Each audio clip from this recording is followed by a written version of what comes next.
Want you to know just how I'm feeling, though I never wanted you another way. But baby, it's been on my mind, and you know my face can't hide it. So take my hand and hear me when I say, don't you know that I'll be there for you, with a love to get you through the night, yeah. And I'll be there for you when everything is out of sight. You got it, baby. One more time, you got to get it right and walk it by this life for you. And honey, if you die, then I'ma get you by. But come on, baby, die. Welcome to episode 78 of the Adam Makes Beer Industry Pro podcast. Today, I'm excited to be chatting with Aaron Ross of Kalamazoo Valley Community College. Just a couple of bits of news. Make sure to check out the Ohio Craft Brewers Association Conference, January 26th through 28th in Dayton. Register for it. Check it out. I'm going to be there talking and attending. It's going to be a great time. Make sure to check out adammakesbeer.com. This is your home base for all the content that I make to help brewers grow. I also have my full range of consultation, marketing, and content services over there, and much, much more. Please reach out to me. Starting a brewery is a big step. Blickman Engineering is here to help. Since 2006, they've equipped hundreds of nano breweries for success. Their new 3.5 barrel Pro Surface electric brewing system cuts maintenance and saves at least 30 minutes per brew with powerful under kettle heating. From 1 to 15 barrel brew houses to keg washers and grain mills, Blickman has what you need. Ready to go pro? Contact Filler Tom at proseries@blickmanengineering.com.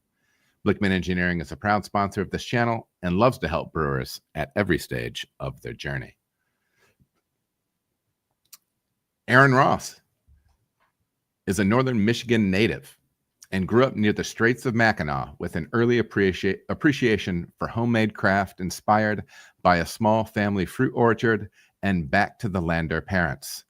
While attending Grand Valley State University with a degree in sustainable science, a 21st birthday homebrewing kit quickly turned a fascination into a full-blown career. After cutting his teeth at the Mitten Brewing Company, where he quickly advanced from keg washer to brewery quality control manager, Aaron made the pivot to education. He is now a tenured instructor in the nationally recognized Sustainable Brewing program at Kalamazoo Valley Community College in Kalamazoo, Michigan. With over 10 years of experience in brewing science and operations, Aaron has dedicated his career to instructing the next generation on how to brew high-quality products using an interdisciplinary scientific approach and sustainable business practices. He further serves this mission through leadership roles in the Michigan Brewers Guild Board of Directors and the Brewers Association Quality Committee. Aaron, welcome to the show. How you doing, Adam? Doing well, man. This is exciting. It's good to see you. Yeah, it's good to see you. I know it's been a long time since we've connected. I mean, I was trying to think back actually earlier on my drive back from the brewery today. I'm like, wonder where did Adam and I meet? And actually, I'm remembering now it was through Wob. If you remember him, Mitten. Yeah, absolutely. Yeah, absolutely. I remember. So yeah, we probably met while you were at the Mitten, probably. Yep. Yeah. Yeah, we were at a beer fest, and I think I had made a lager, and I remember Wob saying, "Hey, you got to get Adam to try it. You know, he's this exceptional brewer up in Big Rapids, and he'll be able to give you some good feedback." And that's nice. That's still stuck in my head to this day. So I appreciate the feedback. I mean, who knows? Yeah. That feedback might be why I am where I am today. Well, I tell you what, it was all that stuff is such a throwback, man. Those Michigan festivals. So I mean, I moved down here 5 years ago, and it had been, so I was at a tiny little brewery that doesn't exist anymore before I moved down here. So it's probably almost 7 years since I'd been to one of those festivals. And I mean, the guild festivals that they throw up there are like none other than I've attended. I mean, especially from the brewer's standpoint. I feel like, you know, sometimes you go to a festival and there's no Brewers area, or there is, and it's Yeah. just some warm bottles of water on the table that are half tipped over. But dude, they busted it out for us, man. We had a good time there. The big breakfast, the food, the drinks, man, they really rolled it out. They sure did. The mound of bacon. I mean, Yeah. that's timeless right there. I can't believe Well, how they would- much bacon they were able to put on that table. And even after a bunch of Brewers come through, there's still just an enormous amount of bacon on that Dude, table. it was wild. I'm trying to remember, and I don't know if they still have them, but when I was going to them, they had, I don't know, they had some catering service, a restaurant that would do like 2-order omelets and everything. What was the name of it? Do you remember the name of that place? Oh, it was like one word. Yeah, It was like yeah. fresh or something like that. Something Yeah. like that, man. But then, yeah, they had the Bloody Mary bars with all Michigan spirits, and then you could get screwdrivers with this fresh squeezed orange juice. That was always my move. With those festivals, the longer I went to them, the more it was like, okay, well, listen, I'm gonna have my drinks early. Yeah. And then just kind of ride it out through the festival, because For I was sure. always one of those people where when we were able to uncouple kegs, like I was ready to roll. Like that was when I officially, that was when I wasn't working anymore. And people might not think of like doing a festival as work, but you are responsible for something on some level. But that's For sure. essentially when you're no longer responsible for anything. So yeah, I would uncouple in a hurry, and especially if it was the last day. Yeah. There's a drive involved. But There are you is, still there going is. to the big guild festivals? Yeah, both with the school and with the board of directors I'm on. So I help kind of navigate Nice. some of the changes and the festivals that the Brewers Guild's been putting on. So it's funny, thinking about how we met there, and now I'm help kind of navigate the Sure. festival events now. So Sure. but big advocate for the screwdrivers and the mound of bacon still Yeah, there. dude. So Absolutely. Absolutely. Do they so I mean, what are even the scope of those things these days? So obviously, well, have you already done Fall Beer Fest? Yep. Detroit Fall Beer Festival, I believe, was 2, maybe 3 weekends ago. Okay. And then UP was maybe a month and a half ago. What was attendance like on those? Pretty good, actually. I just had a board meeting earlier today, and the attendance at the Detroit was better than expected. So Nice. but even then, we see the same kind of trends as we do in the beer industry. There's not as many attendees, so we've been kind of exploring some different avenues to bring people in and kind of keep those awesome festivals still rolling and drawing new people in. They really are something else. So at this point in the game, because I know GABF has made quite a bit of changes. I'm quite certain at GABF you can get spirits. You might be able to get cider. Oh, wow. And I could be wrong on the cider, but I feel like there's other beverages beyond beer. Yeah. How does that work with the Michigan festivals? Is it beer only? It's beer only right now, with some seltzers made by the breweries, but we're talking about maybe bringing in some cider and just kind of changing some of the offerings. But yeah, we're kind of kicking ideas around to see how we can make sure these festivals stick around for a longer. And if anybody in the listeners out there have never had a chance to come to them, they are a lot of fun. They're awesome, man. They're awesome. And it was funny because I don't know, for me coming up in the Michigan beer scene, I guess you just kind of figure that's what it's like everywhere. And it's not, what I mean? Those are those are some powerhouse events. Very, very cool stuff. Yeah, and I totally agree. It's funny because I only have the experience in Michigan brewing, and so you kind of take it for granted, and then you hear people talk about some of their events and festivals and whatnot. And they're like, "You guys do what? You have what? This is so it's really cool to hear people say that. It makes me feel kind of proud and happy that we have that as community here." Well, it's such a crazy setting too, and I mean, to me, one of the most Michigan beer things. If you asked me like what that scene, something to explain that scene, it was probably one of my last years there. It was in Winter Festival, so it was in Grand Rapids. Yep. And it was so cold that by the time they rolled the beer, the kegs out of the refrigerated trucks, which did need to be on. Yeah, We had right. kegs freezing, like half barrels Yeah, freezing, like in I an think I hour or remember that two. year. So cold. It was Unreal. unreal, man. It was. But dude, there was thousands of people through there Yeah. every day.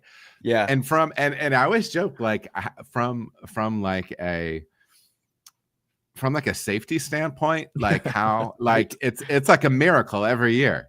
It's It a is. miracle. It is. I think it has to do with like the hive mindset where we're all like, we're there to have fun, but also, Yes, you yes. know, let's keep Yeah. it together, so to speak. Yeah, that stuff is all a wonderful memory. It's terribly nostalgic. It's terribly nostalgic. Yeah. Well, you're always So more than welcome to come back, man. We'd love to have you back. Come pour for the school sometime. I will. That would be a lot of fun. So yeah, so let's talk a little bit about your journey into craft beer, into the industry. It was mentioned in your bio that you got the homebrewing kit when you were 21. Was it a Mr. Beer situation? Was it a kit that came from the famous Sicilianos there Oh in my Grand gosh, yeah. Rapids? What was the deal with that?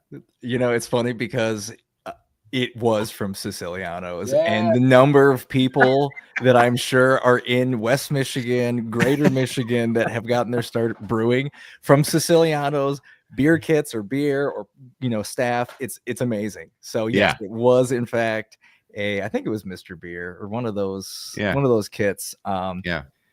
But yeah, my parents got that for me, and as much as I loved going to class, I liked making beer. So my class time, and it's funny because if I have students listening to this, they'd be like, "Oh, he stopped going to class to make beer." So that's probably okay if we do that. My class time kind of was directly correlated to my home brewing there.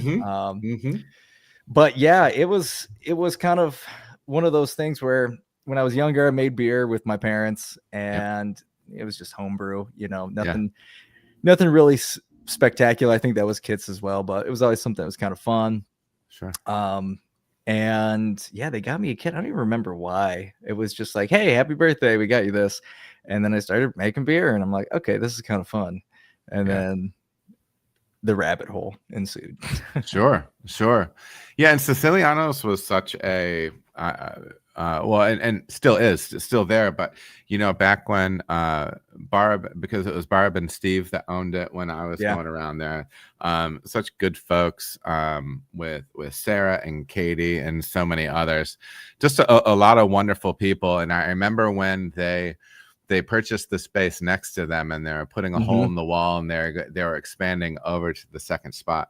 And I'm sure I wasn't the only person that Steve threw this joke at, but Steve would always be sitting over there, potentially with a pipe hanging out of his mouth, and sometimes he'd look at me coming in here, and he'd say, "You're back in here again?" And I'm like, "Yeah." yeah. And he would say, when they knocked that hole in the wall, he went over next to me, put his arm around me, and with his other arm, he said above the door, he said, "We're going to call this the Mills Wing because of all the money you've spent in here." And I'm like, "I'll take it, man." That's pretty funny. Yeah. I'm going to have to look for that. That might be in there now. I know. That's what I'm saying. It needs to be in there.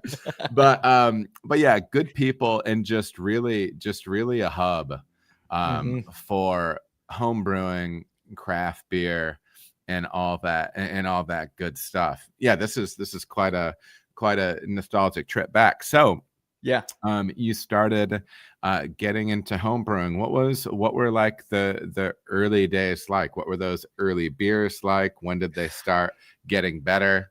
Because I'm assuming, and that's I don't. I'm assuming the first batch wasn't the best beer you had ever had. Started off the best beer. That's the best beer I've ever made. It's only been downhill from there, man. I'm just coasting right now. No, I think some of those early ones, I want to say, like an IPA. I remember specifically when I took the beer into, it was a Northern Brown Ale that I brought to the owners of the Mitten that I made with some of my roommates, and as a couple of brewery owners, Chris and Max were like looking at me like, okay, this is not the first home brew we've had. Yeah. And I remember them tasting it and them going, well, actually, that's not bad. Nice. Even for a kit. So sure. But yeah, I needed to make rent after college, so I just went down to those guys at the Mitten and started making pizzas in the kitchen, Nice. and found my way back into the brewery from there. Man, it was a lot of fun. What a time to be in the brewing industry in those early teens, mid-teens, all the way up. Well, the Mitten is a cool spot too for those of you that don't know. I mean, the original spot are they where are they located? Are they east side? West side. Yep, right West across the side. river. That's right. That's right. So they're right there on the west side there in Grand Rapids, and I believe they bought an old firehouse, right? An old brick Correct. Yeah. house, and renovated that, and small system in there, like 3-barrel or something like that, and they're doing pizzas, kind of a baseball Detroit Tigers theme thing going on for the branding, and they ended up expanding and everything like that. But they've really carved a fun niche out over there. A lot of nice folks. So so you started in the kitchen, and I think that's interesting. I think sometimes one of the things we like to talk about on the podcast a little bit is kind of having that career outlook. Sometimes I think it can go undervalued how much or how important it is to keep your eyes open, and to make yourself available for opportunity. For sure. You know what I mean? It is. So how did that kind of work, making that transition over? Did they always know that you were interested, or was that something that you voiced after you had been there for a bit? Voice. It was very much initiative, and I didn't really realize I wanted to do it as much as I did in hindsight. But again, when you're just out of college and you're at a brewery, you're in your early 20s, it's just a load of fun, a lot of younger kids with you. Sure. But the brewing side, I mean, like I said, it's a rabbit hole. And I'm sure all of your listeners, can attest to that. But yeah, a lot of it was initiative, annoying, probably more so than initiative. Like, hey, what are you doing back here? What's going on with that thing? Yeah. And some of the mentors I had there in the early days, both Wob, Jason, Alex Atkin, all some really awesome brewers, really diverse in what they were proficient at. And I was just a sponge. I just went back there and literally I was sponging things, but also sponging things into my head, learning from these guys, and Chris and Max, obviously the owners as well. Yeah. But yeah, a lot of it was initiative. And I think that's something that's taken me a long time to realize is like, it was because I was back there and I was annoying them. That's part of the reason why they're like, yeah, all right, let's give this kid a try. And they were growing, so they needed an extra set of hands to wash kegs, so to speak. And I think so often, what I found with my career is so often it's just like being willing to step into the space too. You know what I mean? Like making yourself available, and things like that. So one of the things that I love to talk about with people is they get their foot in the door with on the brewing side. And so what did that training or that ramp up look like? How did your kind of training progression work, going into the beer side of things? Yeah, I think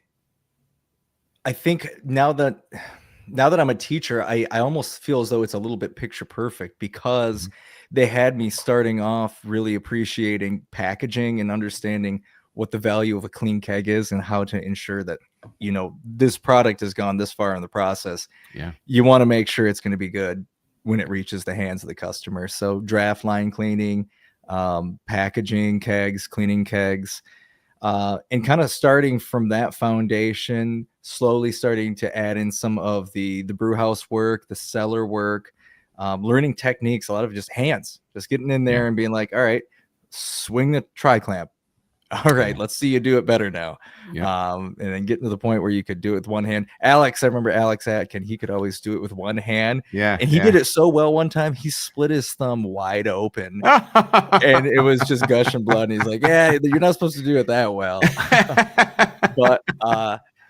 But yeah, I mean, a lot of it was just moving through the different departments in a small brewery like that. It was so valuable. It really is. You get a total helicopter 360 view of what goes into production from grain to glass and beyond. So yeah, a lot of it was that and tasting beer. I mean, after hours, just sitting in the tap room, learning the beer, learning the words to talk about beer. It was a whole new experience for me. Yeah, I love the way that you mentioned that, because I think such a big part of it is, I remember when I first started getting into brewing, so I got really into home brewing, really into competitions, really into judging, and I would listen to talks by like master level judges, and they would always give the advice of, you know, well, how do I get better? How do I get to be a better judge? And, you know, they would say, well, it takes experience, time, tasting with other people with more experienced palates. And that was always so frustrating to me, because I'm the kind of person that, so the first time I played, this is dating me a little bit, but the first time I played Texas Hold'em, like when that was hot, I went over to my buddy's house, and it wasn't a lot of money, but I lost. And I just kept losing. And then so I went home and I found what was supposed to be the best book on the subject. I read it, and then I started to beat my friends, which is enjoyable. And so, but that's always the way I view things. It's like, oh, okay, well, I'm just going to acquire as much knowledge as fast as I can, and I'm going to get better at this. I'm going to get good at this. But that's not the way palate development necessarily works. You know what I mean? It does take that time. And so much of it, what I love that you said, that there's a vocabulary, and it's not just memorizing the word and the definition, but it's connecting those things in your brain. You know what I mean? And gaining that verbiage and being able to connect it to those concepts. And it is something that takes time. And I do think that it's such a valuable portion of it. I've been doing I did a live stream on recipe development recently, and it's by no means comprehensive, but just some high level concepts on it. And I'm developing like a talk around it. And I do think that the tasting element of it can go underappreciated, or at least misunderstood. There's a difference between drinking and tasting. You know, drinking doesn't often become tasting. Tasting can become drinking, but they're two separate. They're two separate things. I like that. Like when I really like that. I might be using that. I'm gonna be referencing this. Some of my favorite memories are like a dear friend of mine, Andy Gallagher. He's brewing down in Raleigh right now at Linwood Brewing, and sometimes he would come up and visit, and he would bring up a whole range of beers that he's been making, things that he's excited about, things he's disappointed in, and we just line them up, and it's 2-ounce pours, it's noses in glasses, and just like talking about everything. And he's one of those brewers that always wants to know like what's wrong with it, right? Yeah, like you're always trying to figure it out. And those are my favorite drinking experiences, memories, oftentimes, is just really digging in on that. Now, at a certain point, it goes from tasting maybe just to having some beers. You know what I mean? But there is a difference in that space. You know what I mean? And I do think it's such a critical component of understanding how to develop flavor. If you don't understand the flavors in the first place, you can't understand what you're doing on the recipe side. You know what I mean? You really can't. And just associating words with what you're experiencing is such a good way to convey to others and talk about it. I mean, communication, right? It's 101, but it is so important. And I think a foundation for any brewer, or even a brewer that's been in the industry, is how can you hone that palate? How can you own it and just talk about it, communicate it? And honestly, it's a lot of fun, because next thing you'll know, you'll be tasting something. It doesn't even have to be beer. And you'll be like, I remember something from 25 years ago, my grandmother's house. It's such a beautiful connection of memory and experience. Yes. And it really is that when I started diving into that, I remember I would listen to Brewing Network, and Jamil Zainasheff would be on there, and he was talking about like how he built his palate. And he said, just start noticing things all the time. He said, so like right now, if I said, close your eyes, hot summer day, it starts raining, and it's raining on hot cement or hot pavement. You know what that smell is, right? Mhm. And he said, just start noticing those things. And this is kind of like dumb stuff. But when I was back in Michigan, I used to ride my bike on like the rails to trails out there where they take the railroad tracks and pave them. And, I would jump on my bike and, it's straight forever. And so you're just kind of going. And so I would try to like really focus on just the road in front of me and not be aware of like the trees around me. And then I would just try to pick out like, okay, am I riding by pine trees right now? Like little things like that, because you don't realize how many different sensory experiences you're rolling throughout the day. Oh my gosh. You know what I mean? And I think that's a real that can be, I mean, it's not everything. It's not like understanding the beer better, but I do think it downshifts your brain into another area that's like obviously like more sensory aware. Yeah, it's that intentionality, and that can help pull curtains back from what you're tasting, especially if you're looking at it from an analytical standpoint. Is there something wrong? Well, I got to pull past the pine. I've got to pull past the barley, the lightly kilned malt, the geranium, and then you can kind of dissect it from that. So I'm a huge proponent of taste, and I think having some background in culinary and making pizzas, actually, it's really beneficial. If people, most brewers that I've met, Adam, love making food. It's kind of like it's part of it for whatever. I don't know if it's a trial by fire or what. I got a stock going in the other room right now. Nice. Okay, and my man. And the funny thing is that every time I come back in the house, I'm like, oh, baby, that's fall. You know what I mean? It's time for that stuff. But no, it really is true. And one of the things that I think is such an interesting opportunity for, your students is, and sometimes it can go overlooked, is the massive sensory experience it is being inside the brewery. Because like when I was going into Siciliano's back in the day, all the hops were sealed. I could smell grains and whatnot, but and it's small amounts. Like when I was milling grain at home, it was 10 to 14 pounds. You know what I mean? That's different than milling 1,000 pounds. That's different than busting open an 11 or 44 pound bag of hops. That's different than having 15 gallons of slurry that you're taking off the bottom of a tank. Like the sensory experience in the brewery is so intense.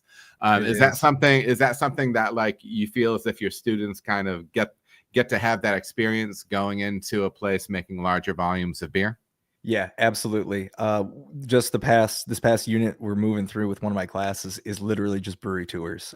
We went to Saugatuck. We went to where else? Went to One Well in Kalamazoo. Nice. We went to Old Nation over in Williamston, and then we went to Founders and Bells, and just taking them through there and experiencing, the smells, the sounds, utilizing all the tools, the quality tools you have equipped on you at all times. It's really, really valuable experience. Well, and even seeing the different scales of production, because I mean, I've, at the time, years ago, I went to GABF and I've got a buddy, or CBC, whatever it was, probably GABF. And I had some buddies living out in Denver. And so they always wanted to take me around. So we went out to New Belgium. And, I had been into Founders and like looked at the brew house through the glass. But really being able to go around those larger production spaces, it's almost apples and oranges compared to small pub systems. I remember looking when we were at New Belgium, I'm like, there is not a single kernel of barley on the ground. There's no water on the ground. There's no hops. There's no nothing. You know what I mean? And it's just from a production standpoint, it's not completely different, but it almost is. Yes, you're still making work. For sure. Everything like that, but there's a lot of differences, so it's very cool that they could see those different scales of production. And a lot of that helps kind of not only show them the different scales, but also, seeing the different departments and different people Sure. working and the tasks they're doing. It's something I've really missed, and we've just started getting back to really honing in our tours and making sure students get a chance to see what is out there. It's so Yeah. important. It really Yeah. is. Yeah, that's very cool. So you're at the Mitten, so you get into the production side, and then you end up making a move to the quality side. Talk to me about that a little bit. Yeah, it was kind of you know, the golden age of brewing, so to speak, when brewing was growing at a crazy rate and Grand Rapids brewing scene was growing. It felt like even faster. Yes. So as the brewery was growing, there was kind of this natural move to more specialized areas in the brewery, and quality was something I was really interested in.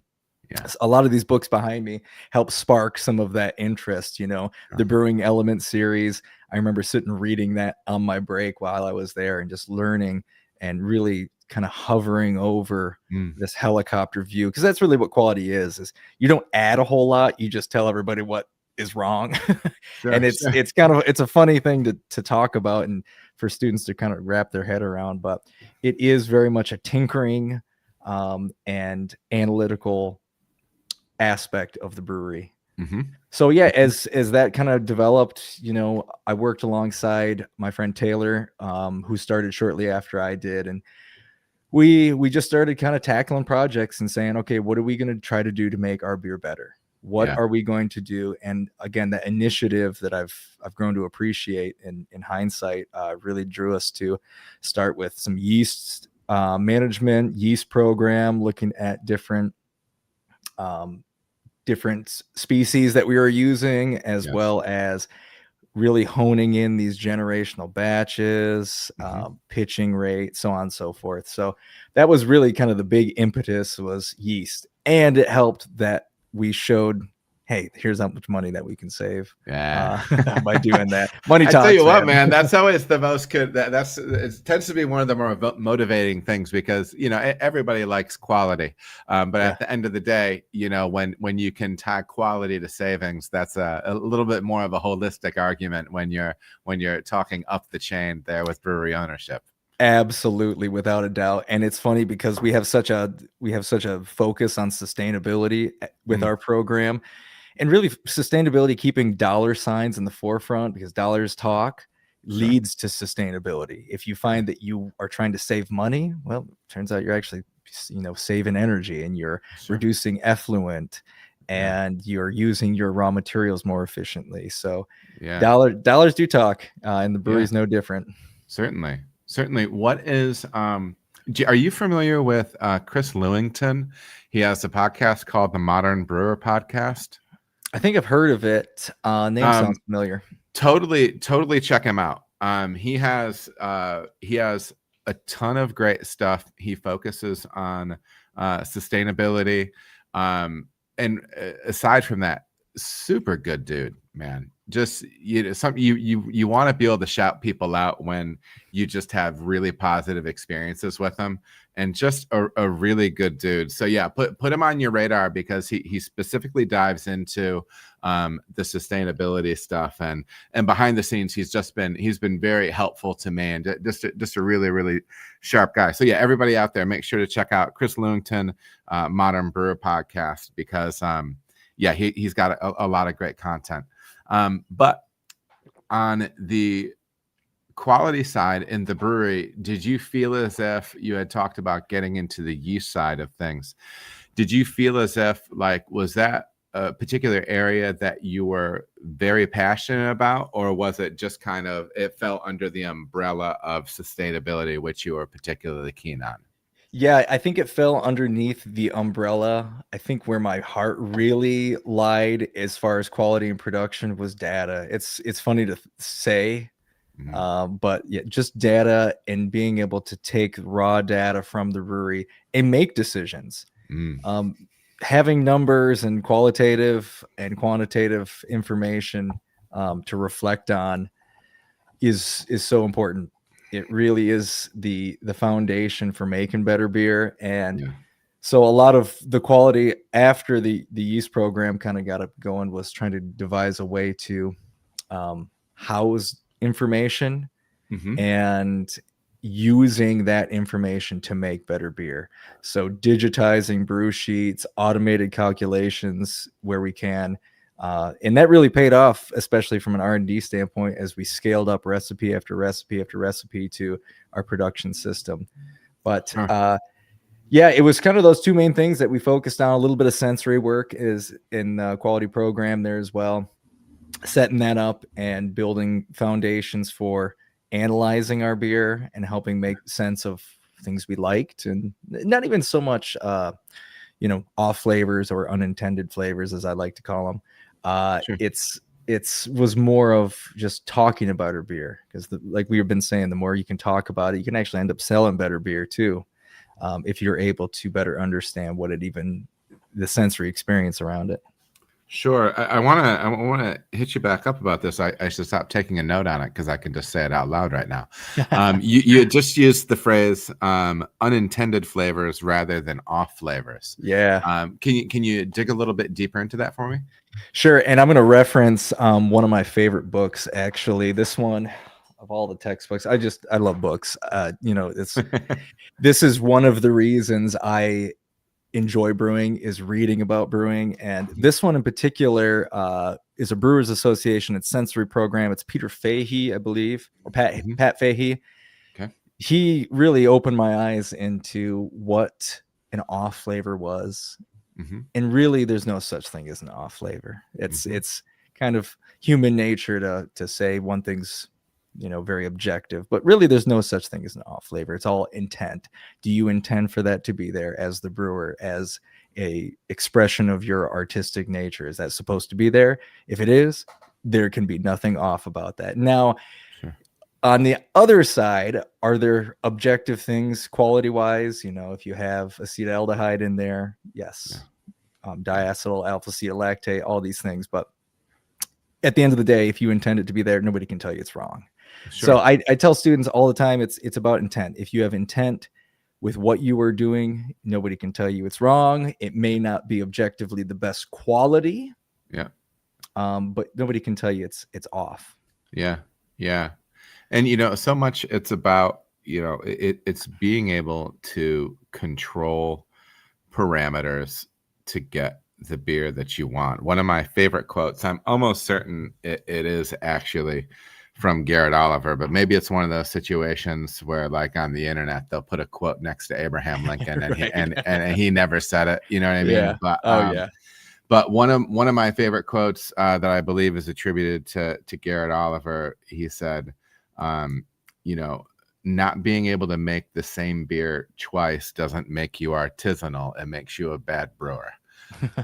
And that makes me laugh because it's funny, but I mean, I think it's an interesting thing, and I'd be interested in your opinion on it. I think sometimes in a field where people like to apply the term artisanal, and sometimes you can joke at the term or scoff at it or whatever, potentially it could be overused, but what do you think kind of that line is between being artisanal but also being craft minded? Because sometimes people just say, well, we're artisanal, we just throw whatever we want to in there. Like what case in point, one of the things, and I've seen this, and if anybody out here has done this, so sometimes you would see people, like when it was really popping with like people doing Kveiks and like the juniper berry beers and stuff like that. They would be throwing like hay into their stainless steel mash tun that has a false bottom.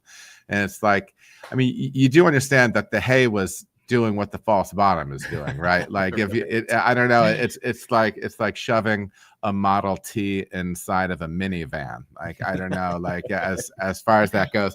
But anyways, have you ever had like people push back against like potentially like a friction between, being artisanal, but also being quality minded?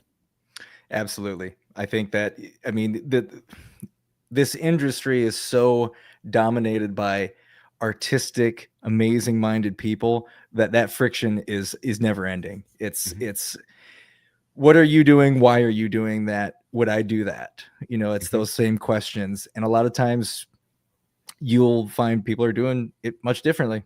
And Mhm.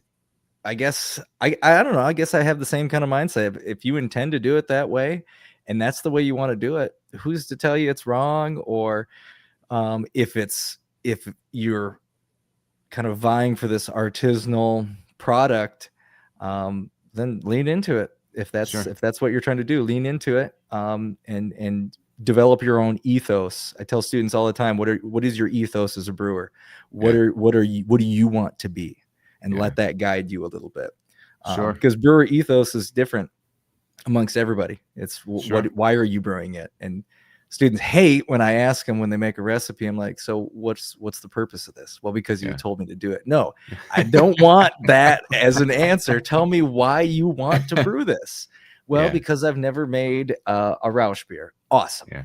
Fantastic. Yeah. Why are you making this beer at your brew pub? Well, we don't, I've never used XYZ ingredient. Excellent. Let that be a driving factor. Let that Sure. ethos kind of lead you.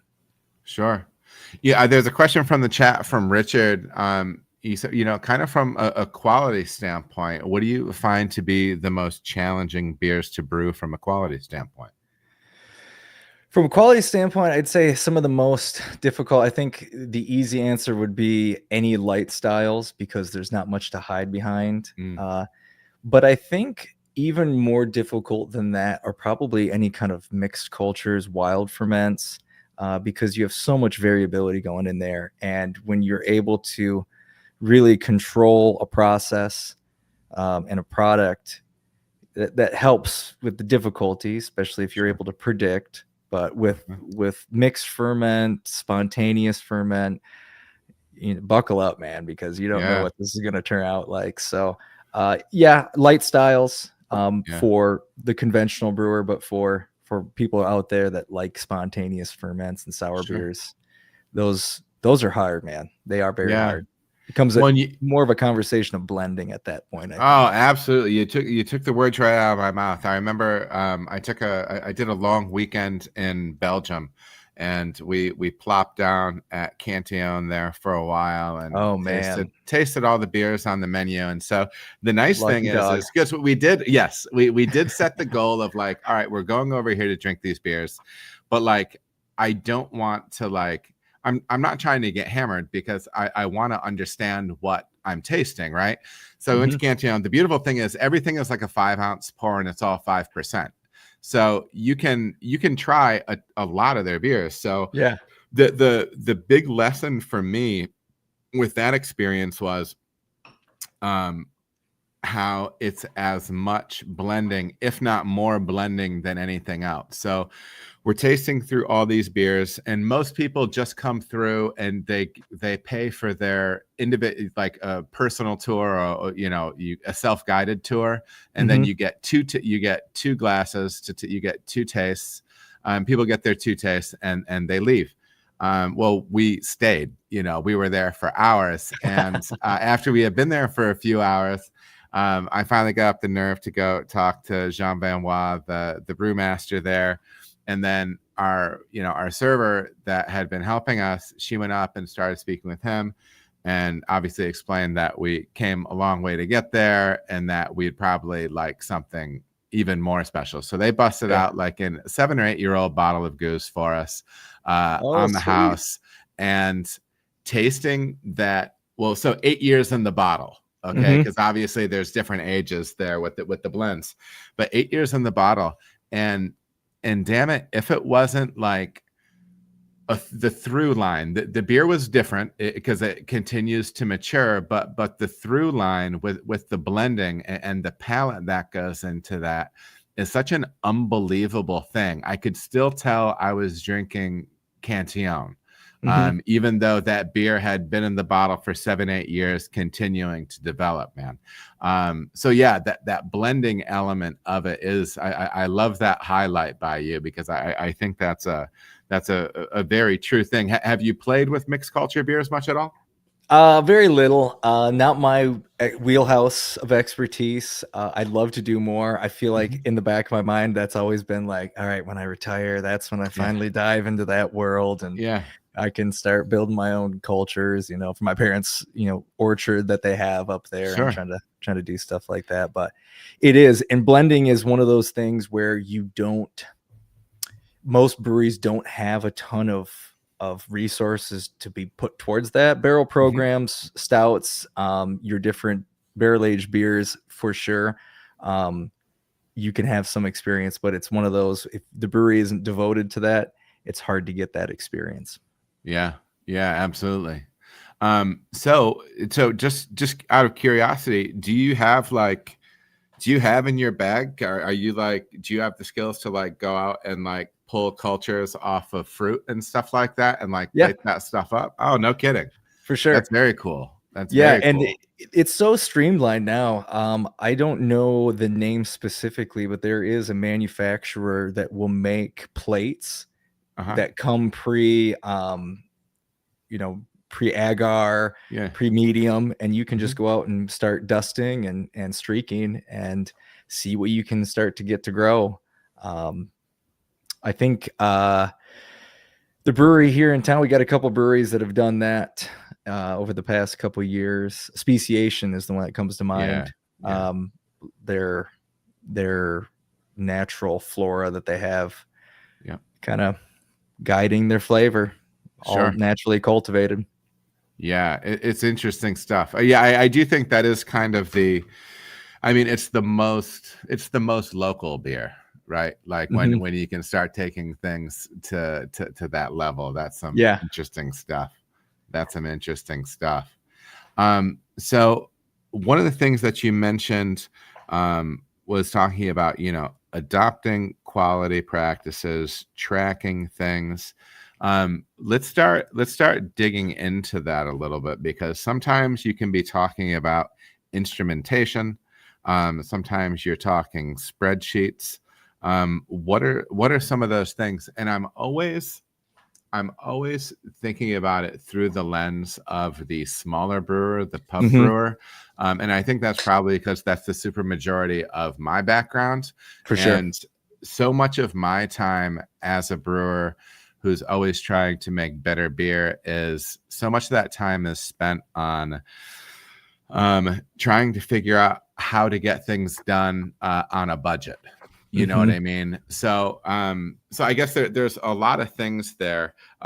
So maybe even just from the equipment side, what are some of those core things? Maybe even just going from inexpensive or less expensive to expensive. What are some of those quality tools that we can be using from an instrumentation standpoint?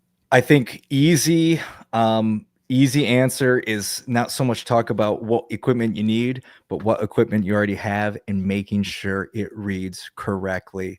When is the last time you looked at your temp probes and made sure those were reading right, and your fermenters on your mash tun?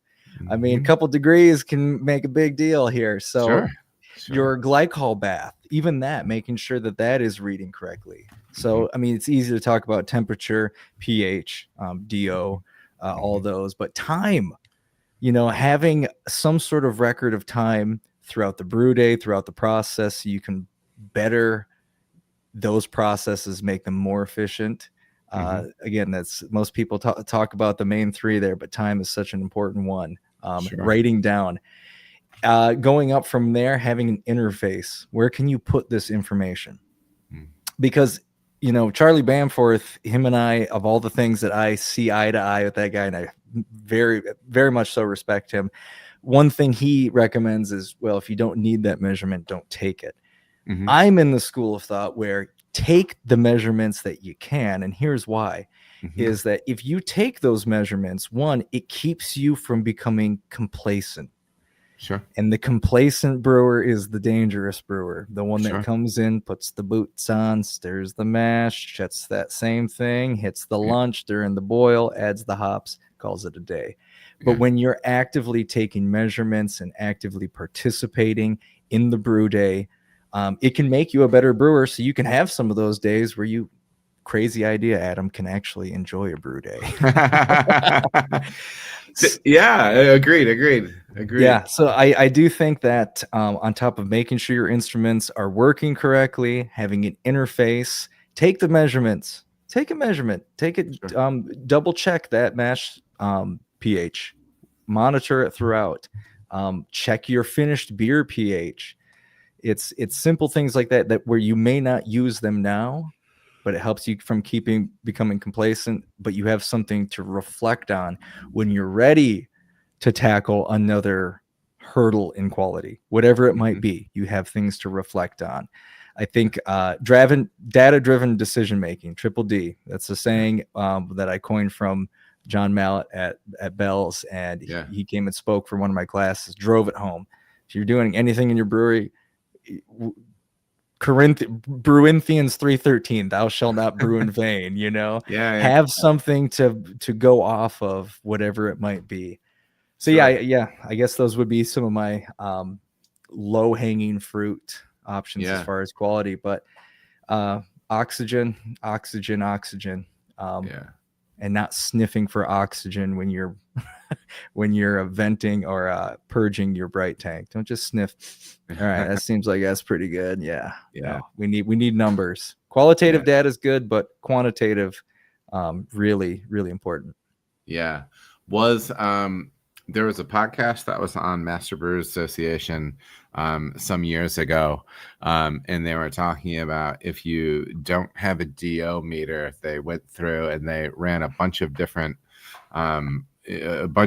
purging techniques, and something that I thought was interesting, because a lot of people that are on the smaller side, they don't have access to those devices, and they were talking about, like if you're on the smaller side where it can be a little bit more feasible, they were talking about purging your tanks for every 5 barrels size of your tank, 5 psi through your CO2 through the bottom of the tank, and a half hour for every 5 barrels of the size of that tank will get you and it's a slow purge, obviously. But yeah, and that's something that I've messed around with. But yeah, O2 is such a big part of it. I just had a guy in my DMs talking to me about, it sounds like he's doing some smaller volume canning, and for some reason only his hazy IPA starts turning dark when he's packaging, and we are kind of pulling that apart a little bit. It just seems like those hazy beers in particular can just be so sensitive to oxygen pickup and staling downstream. Is that something that you find on your side of things as well? For sure. It's big on technique, how you're adding the hops in, if you have a way to close the system. In fact, now that we're talking about this, Adam, I think I saw you have a device years ago. You were showing the dry hop device that you can put on top of the fermenter. I'm literally pulling this from somewhere way back here. It's something that I really, really love. So I was on 15 and 30 barrel tanks there, and it's a dry hop doser, and so I put it's either a 4 or 6 inch valve, I can't remember, but it's your dry hop port. And so when I was building those tanks out for CIP, if it was going to be a dry hop tank, that would just get a sanitized butterfly valve, and then I would cap on top of that, so it just wasn't sitting out. And then when we were ready to roll, we would pop that cap off, hit it with alcohol, and then we would get our doser out of sanitizer, get it strapped in up there, and then it had an 8-inch port at the top, so you could get about, maybe it was 11 pounds in that hopper, and then cap it back up, and you could purge it. You could purge it, pressurize it, and then shoot it in.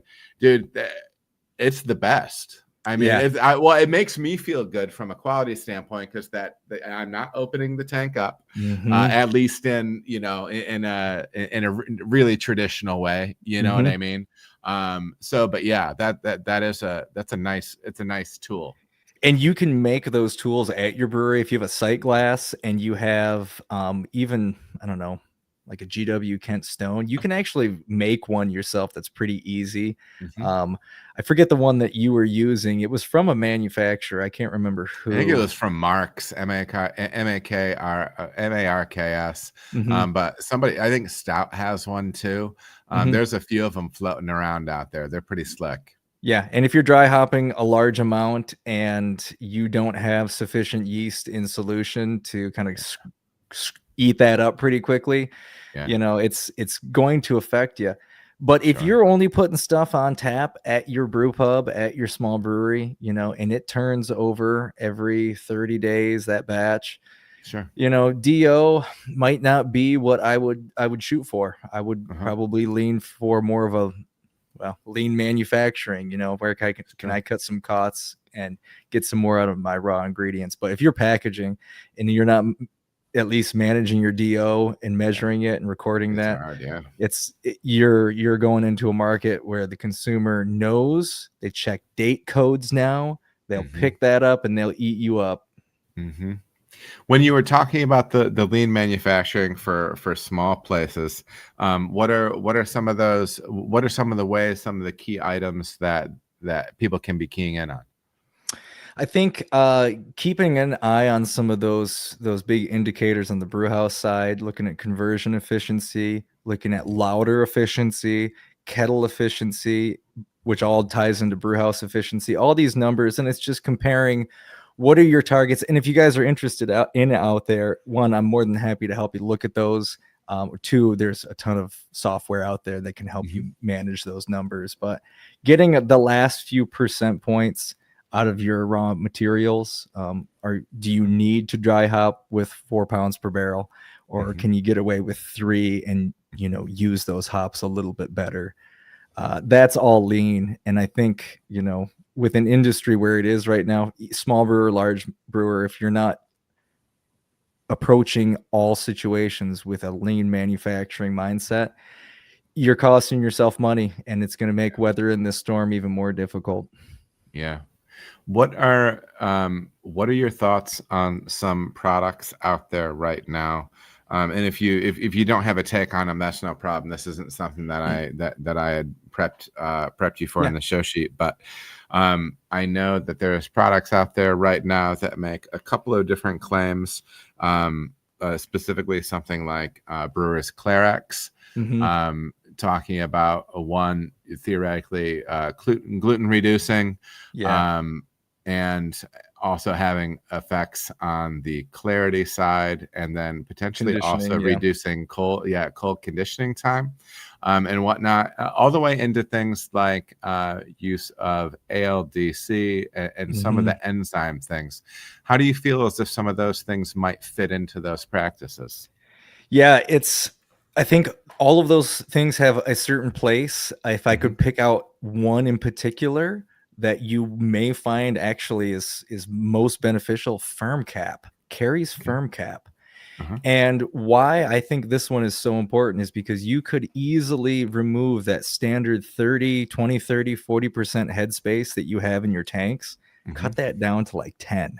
And now you are maximizing your fermenter space more than you thought you could ever do. Get maybe an extra barrel plus out of these tanks, because that firm cap, when put in solution at knockout or at wort preparation, helps keep that high Croson period down and keeps all of that healthy yeast. It can help condition time, and it will reduce all of those foam positive proteins that are shooting out of your fermenter, which most people usually equate to, well, that's a healthy fermentation. Quite the contrary, actually. You don't want any of that stuff leaving. If you got stuff shooting out your downspout in your CIP arm, it's not good. You're losing your healthiest yeast, your foam positive proteins, you're losing volume.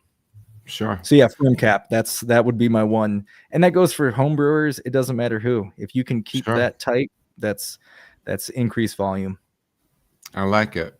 You mentioned, being big into books as part of your brewing education. What are some of your favorite resources, whether it's books, seminars, anything like that? What are some recommended resources for brewers that are looking to get better?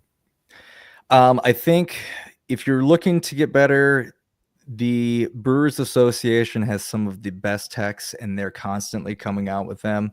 I showed you the Pat Fahey book, the Draft Beer Quality Manual, y'all. That's free PDF if you're a member. That is a Bible right there for learning a lot. Richard Wrench's Brewery Cleaning Equipment Procedures and Troubleshooting. Love that book, man. Yeah, I'm a huge fan of that book, man. It's such a good book. Here. Hey. All right, you show me yours, I'll show you mine. It's right next to me, man. Yeah. That is a great, especially if you're trying to dial in CIPs and you're trying to really, I mean, lean manufacturing, time, chemicals, water, effluent. That's a great resource for it. One of my recent reads, and this one's probably a little bit more heady and very particular, but Small Brewery Finance, Brewers Association. If you're a numbers person, even a brewery owner or production manager, this is an amazing resource. This one is not hailed enough. It is a very business finance oriented, but the information that you can pull out of here about gross margins and how to really lean down your costing at your brewery, especially nowadays, raw ingredients aren't getting any cheaper. That's a great book. Cheaper end of books, my man Bamforth and his whole series on quality. Any of these books, quality systems, foam, flavor, freshness, these are great. Really quick reads, maybe 100 pages each, not too heady. Aside from books, I'm going to say this, and this probably is going to cause a little bit of contention with some of my other brewers, but resource-wise, if you're trying to be a better brewer, Untapped. And I'll just hot take. Hot take. Here. And here's what I think you can use Untapped for. Is if you use Untapped, going back to what we were talking about earlier, Adam, is if you use Untapped as more of a beer journal, and less of a rating system and way to air your grievances and your laundry out. But use that as a journal when you're tasting beer. And actually, I just saw today they've opened up to non-alcoholic seltzers, ciders. When you're tasting things, check it in. Talk about it. Use your words and describe that beer. Really build that vocabulary and think of it like as a little quiz. Okay, do I really know what this thing tastes like? And like we were talking earlier, sometimes tasting turns into drinking, and that's okay. But Untapped, I think, is a good resource if used correctly. Think of it as a little notebook in your pocket when you're tasting. Sure, I think the way Untapped has been most instructive for me is just validating and giving deeper insight into why personally I'm a failure. You know what I mean? I'm teasing. I was getting ready to laugh, and I'm like, all right, is this a heartfelt moment here? Like, damn, man. Sorry. I shouldn't do that with people. But yes, Untapped, I always know that it's been a bad night when I get a late night screenshot from a brewer friend and it's an Untapped review. I'm like, I know this wasn't good. You're already feeling down. You went on Untapped, buddy. Shouldn't have done it. Shouldn't have done it. Sure. It can definitely spiral down, but I also think second part, Untapped is good because it can help the brewer ego keep in check. And we've got egos. We're artists. We create tangible products for people to enjoy. And God, it is ruthless out there with what people think. But think of it as that notebook and a way to just kind of breeze over. You don't even need to look at what people are saying about your beer. Just use it as a notebook to taste better and to build that vocabulary and that understanding of sensory. I'd say those are some of the big resources. Your organizations are huge. ASBC, MBAA, Brewers Association, even your state guilds, if you have a regional or city guild, those are the most valuable resources. Those are your peers. ask for help. Ask for Yeah. help. Yeah. It's Charlie Bamforth has always been one of my favorite people on the educational side of the industry, not just for his wealth of knowledge, but also that spectacular accent of his. Charlie could tell me anything, and I just keep listening. You know what I mean? Yeah, Charlie's the real deal. Is he with Sierra Nevada now, doing some work with Sierra Nevada? I'm not sure. Last I knew, that's last I knew. Yeah. Seems like he's just kind of getting around and spreading the good gospel at this point. Yeah. Of beer. Yeah, man, I wish I had a better accent. Anyways, yeah, Charlie's the real deal. Charlie's the real deal. Any of his books too, just pick them up. Standards of Brewing, any of the handbook series are good. Yeah. So let's dip into the work that you're doing with KVCC a little bit. Tell me a little bit about that program, what it's aimed at, kind of what a prospective student could expect from a program like yours. For sure. So our program, I think, excels in a couple of things. First and foremost is if you want a 360 of the industry, from production side to front of the house management to ingredients to grain to glass and beyond, we touch on everything. We really do. Business side, quality management, fermentation. We have a class. We've got 5 lecture and 5 corresponding lab. All of our lectures online too, so there is an all online pathway that we have created for people. So if you have industry experience, you can get awarded credit for industry experience. Which is pretty cool. We don't see that with a lot of programs, and we're trying to really make well-rounded brewers coming out. I mentioned earlier, Adam, about how I really took for granted how well-rounded my experience at the Mitten early on was, going to those different areas, even things like going to festivals and getting that like pseudo front of the house experience and talking with people and engaging the community outside of brewers. I feel as though that's made me a better brewer in every different way. And we've really tried to hone our program. So students coming in, we try to target mostly people that don't have any brewing experience, but want to get in the industry. So we show them a lot of different facets and career avenues that they can take. We have an on-campus brew house and an on-campus tap room, and we run events and we brew pretty regularly. We're allowed to participate in some festival events as well. We got a couple of different educational pathways, 18 credits, 30 credits. And then we have an associate's that's kind of a little bit more broad from there. But we try to develop really well-rounded students coming out that can take this certificate, go get a job, be able to talk the talk, and then learn how to do the walk, and then move on from there. If they want to get more schooling, excellent. If they want to cut their teeth and get out there and just run with it, they're equipped and ready for it. Yeah, that's interesting. And so in general, like in your mind, what are you most proud of with what you're doing from an educational, mentoring, developmental standpoint there?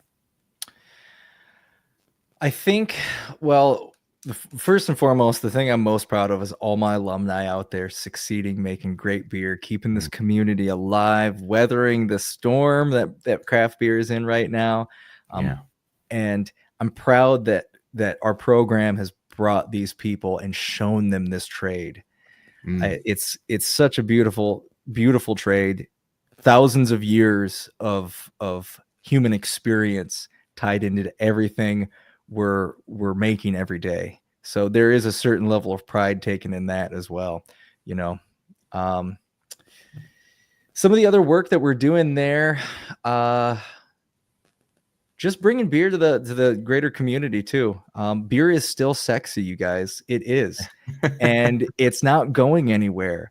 Yeah. So still being able to show students, community members, people that beer is still here and the third place still exists. The tap room still exists, and we are still welcoming.